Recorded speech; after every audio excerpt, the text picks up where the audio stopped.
Fala, meus amigos, Capitão Caverna! Quem assistiu essa aí? Ah, a galera aí que é mais nova com certeza não assistiu esses desenhos do Capitão Caverna. Pô, o Capitão Caverna era show, mas eu não tô aqui pra falar de desenho, né, gente? Pra me denunciar aqui que eu passei grande parte da minha vida assistindo desenho. Não estamos aqui. Estamos aqui para falar de estudo de programação e a condicional if. Já ouviu falar na condicional if? Já ouviu falar em condicionais? Né? O que são de fato condicionais? Condicionais são laços que nós criamos dentro do nosso programa, onde a gente estabelece que um determinado bloco de código só acontece baseado em determinadas condições, por isso o nome de condicional. E nesse vídeo, em específico, falaremos da condicional if, certo? A condicional if tem, né, a seguinte escrita, IF, né, que nosso bom tupiniquim português brasileiro descendente de Portugal significaria se, né? Deixa aqui, se. A gente poderia traduzir como se algo for real, se algo for verdadeiro, se uma condição for verdadeira, então a gente executa determinado bloco de código. Essa condição a gente vai colocar dentro de parênteses, como por exemplo, se 1 for menor do que 2, né, a gente executa o bloco de código que está dentro das minhas chaves, ok? Ele está dizendo aqui, constante condição, tá? Eu não posso passar condições constantes, por exemplo, 1 menor que 2, mas não interfere na lógica do que eu quis mostrar para vocês aqui. Bastaria que a gente fizesse assim, ó, let A igual a 1, let B igual a 2. Aí a gente coloca aqui, se A for menor do que B, então a gente executa aquele código ali, ok? Então a gente verifica uma condição com, por exemplo, menor, usando os sinais de comparação, por exemplo, menor, menor igual, maior, maior igual, igual, que é escrito da seguinte maneira, é igual, igual, igual, ou da seguinte maneira, igual, igual, mas o JavaScript aqui do Wix ele sempre dá um alerta para a gente, dizendo para a gente usar o igual, igual, igual. Por quê? Qual a diferença entre os dois? O igual, igual é uma demarcação de igual, igual, igual. Puta, eu tô sendo muito claro falando assim. Mas quando eu coloco 3 sinais de igual, eu estou dizendo assim, se A é igual a B e do mesmo tipo que B. Com 2 eu só digo igual a B.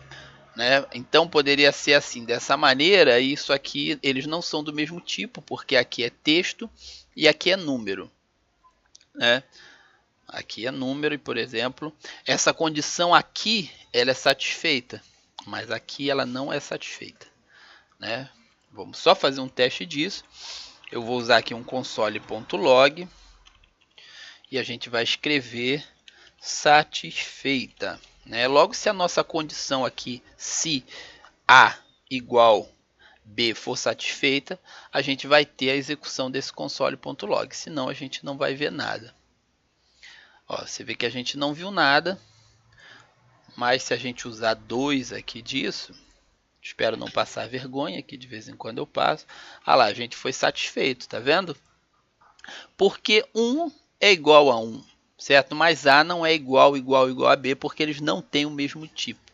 Então, o mais indicado é a gente estar usando 3 sempre, porque previne muitos erros no nosso sistema, tá ok?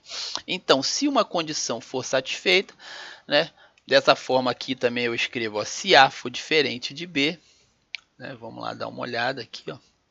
Se A for diferente de B, satisfeito. Foi satisfeita porque se eu escrevesse assim, ele não seria satisfeito. Acho que isso aí você já entendeu, né? Quando eu uso só o igual e a exclamação aqui, eu estou dizendo se A for diferente de B, mas não levando em conta o tipo, né? Porque eu estou dizendo aqui, como eu já disse, um aqui é texto, a gente bota aqui em cima, ele diz assim, string, e quando eu boto aqui ele diz número. Então um é número, outro é string, mas os dois são 1.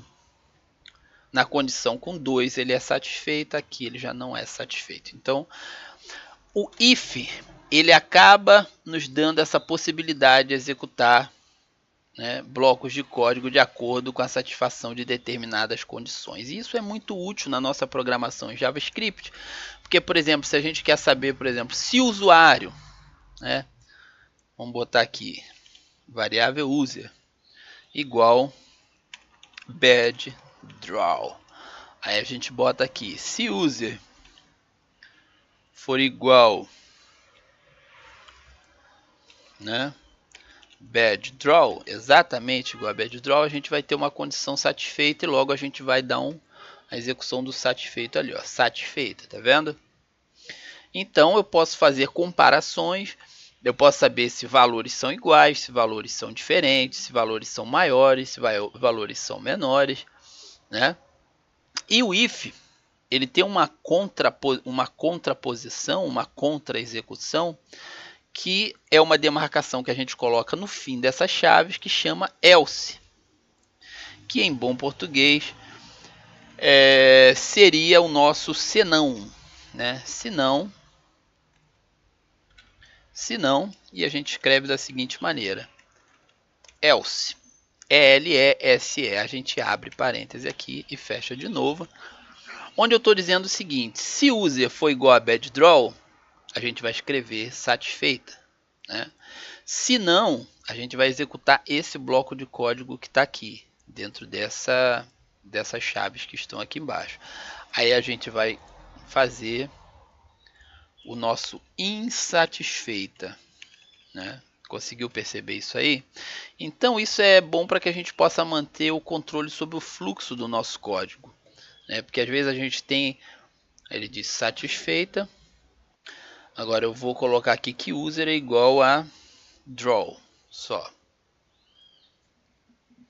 E ele vai me retornar um insatisfeito. Então a gente precisando controlar o fluxo do nosso código, às vezes a gente tem uma condição, mas a gente tem um código que deve ser executado, por exemplo, quando a nossa condição não é satisfeita. Isso é o caso, por exemplo, de validação de campos, onde um determinado campo tem que ter um determinado valor, e quando ele não tem, a gente vai lá e executa para o nosso usuário a demonstração de um erro, para que ele possa acertar o que ele está fazendo na interface de usuário. Então a gente chegou aqui ao seguinte contexto, if, condição entre parênteses, bloco executado, else, outro bloco a ser executado caso isso não ocorra. Então aqui a gente tem if, né, a nossa condição 1, nossa condição, e aqui a gente tem a nossa não condição, quer dizer, no caso da nossa condição ela não ser satisfeita. Aí a gente vai fazer o seguinte também, a gente pode alinhar condicionais if uma dentro da outra. Por exemplo, a gente vai colocar aqui, ó, se user igual a bad draw, aí dentro desse se eu vou colocar um outro se b maior do que 0, aí ele vai dizer satisfeita, né? Senão ele já não vai dizer nada, né? Vamos lá, ele vai verificar então as duas condições para que a gente possa escrever o satisfeito. Ele está dizendo ali insatisfeita. Por quê?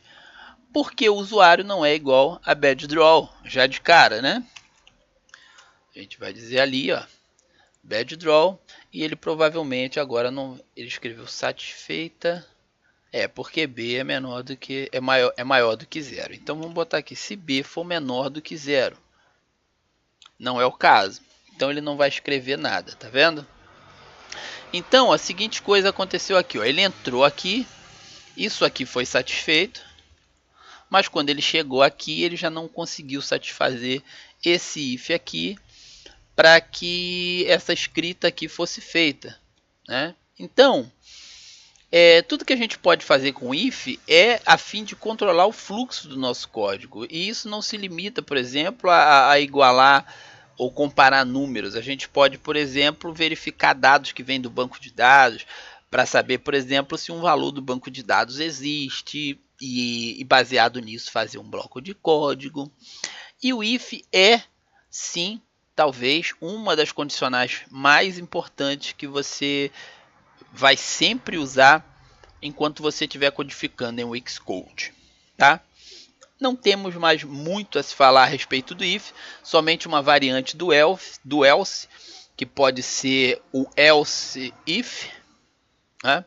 Onde a gente coloca uma outra condição seguida da condição já existente. Deixa eu apagar essa condição aqui, ó. A gente vê, aí a gente não deixa, porque o else é uma condição em aberto. Por exemplo, eu digo assim: se b for maior do que 0, então execute tal código. Se não, aí eu deixo esse não aberto. Por exemplo, se b for 40 milhões. Então a gente bota, por exemplo, aqui, ó, se vamos trabalhar com aquela variável b ali, ó. Se b maior do que 0, aí a gente vai executar isso aqui, satisfeita. Se não, aí a gente vai botar aqui: se b for menor do que 30, aí a gente vai executar essa condição aqui, ó, menor que 30, né? A gente vai fazer da seguinte maneira. Deixa eu apagar essa parte aqui em português para vocês não ficarem mal acostumados, né? Então, se b for maior do que 0, a gente menor do que 0 aqui, a gente não vai satisfazer menor que 0. O telefone está tocando aqui, gente. Eu vou ali e já volto. Então, voltando aqui, após atender uma ligação de engano ali, aqui, se b for menor do que 0, a gente não vai satisfazer, mas se ele for menor do que 30, a gente vai satisfazer. Então, vamos lá. Deixa eu dar um play aqui, DJ. Vamos lá. A gente satisfez o menor que 30, mas não satisfez o menor do que 0. Então vamos aqui, botar aqui. Agora a gente está satisfazendo as duas condições, porém ele só botou o menor que 0. Os senhores sabem me dizer por quê?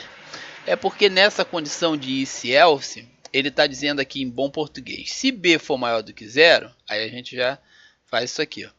Aí ele está dizendo se não, se. Não existe se não nesse caso, né, gente? Não existe se não, porque ele já fez lá na frente, então ele desconsidera esse bloco posterior aqui, né? Se você quisesse, se nós quiséssemos aqui executar as duas linhas, eu teria que terminar um if e começar um outro if, porque aí ele não levaria em conta o se não, né? Ele só faria uma outra condição, a menor do que 0 e menor do que 30, tá?